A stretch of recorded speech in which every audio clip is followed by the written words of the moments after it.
Garelka ishqibozlari uchun bitta yangilik. Endi bizda chugun garelkani mana shu chugunni joyini o'zini ham alohida sotaveramiz.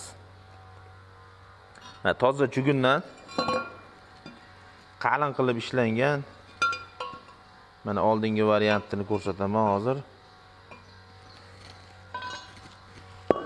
Mana bisi oldingi vipiskamiz, haligi eski vipiska deydimi? O'shanaqa mana chugun tarelkasi.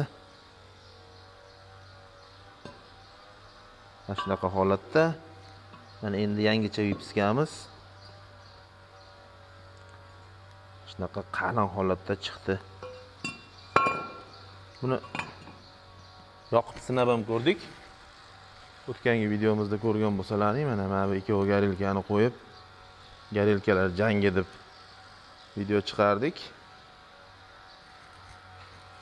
Bu lapatka samon garelka. Bunisi chugunli retortli garelka. Buni yonishini ko'rdilaring, ikkovini ham. Mana o'shancha gradusda yondi. Mana chugunimiz qilt etgan yo'q, etpeti razmeri o'zgargan ham yo'q, eshilgan ham yo'q. Ko'pchilik aytayapti, buni sinab ko'rdimi bilmayman, yo kimlardadir erib ketdimi? Erib ketadi, eshilib ketadi, nimada, issiqda deyapti. Bu toza chugun bo'lsa, hech qachon eshilmaydi bu. O'sha toza chugun baski eshilgan. Mana bu garelkamiz mana temirdan ishlangan, 8 mm listdan ishlangan. Shu narsa issiqqa holatini yo'qotib eshilishi mumkin, temir bo'lgani uchun. Bu narsa toza chugun. Mana ichidagi mana bu tirsagi ham chugunda, mana 3 ta detali chugun bo'ladi bu garelkani. O'zgarmaydi. Endi 1000 gradusdan o'tib ketsa, bu yerda issiqlik 1000 gradusdan o'tib ketsa, 1000-1200 bo'lsa, shunda chugunmi, temirmi nima bo'lsa ham erib oqishi mumkin. Buni tagidan ventilyator havo puflab turgandan keyin asosiy olov mana bu ustida yongani uchun bunga unaqa ta'sir qilmaydi. Endi buni katta olovni ichiga tashlab qo'yilsa, buni o'zini temirda haligi kuzneslar, temir qizdirib, temirchilar temirga ishlov berishdagi jarayondagi daqa qilib katta olovni ichiga tashlab qo'yilsa, shunda 1000 qanaqa nima bo'lsa ham erib ketishi mumkin. Lekin bu garelkada mana bu holatda qo'yilib hozir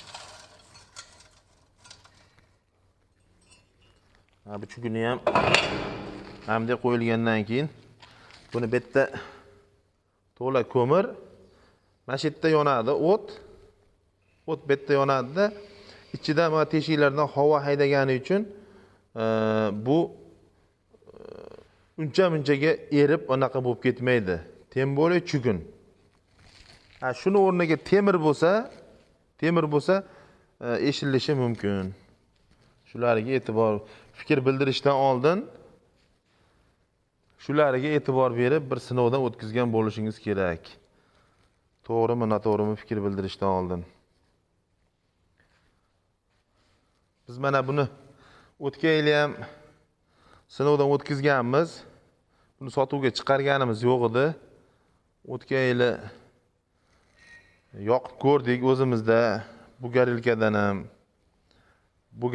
ham yoqib 1 yil sinovdan o'tkazib, mana endi bu yil 2025-yildan sotuvga chiqaryapmiz. O'zimizdan o'zimiz bu yoqdan yasab, bu yoqdan sotuvga chiqarganimiz yo'q. Kimga mana shunaqangi garelkalar kerak bo'lsa, komplekt holatda ham sotaveramiz. Chugunlarini alohida ham sotaveramiz, motor reduktorini ham alohida sotamiz. Kerak bo'lsa miyasini ham alohida sotaveramiz. Kimga kerak bo'lsa bemalol murojaat qilaverasizlar. Sizni kuzatishda davom etinglar. Sog' bo'linglar, salomat bo'linglar.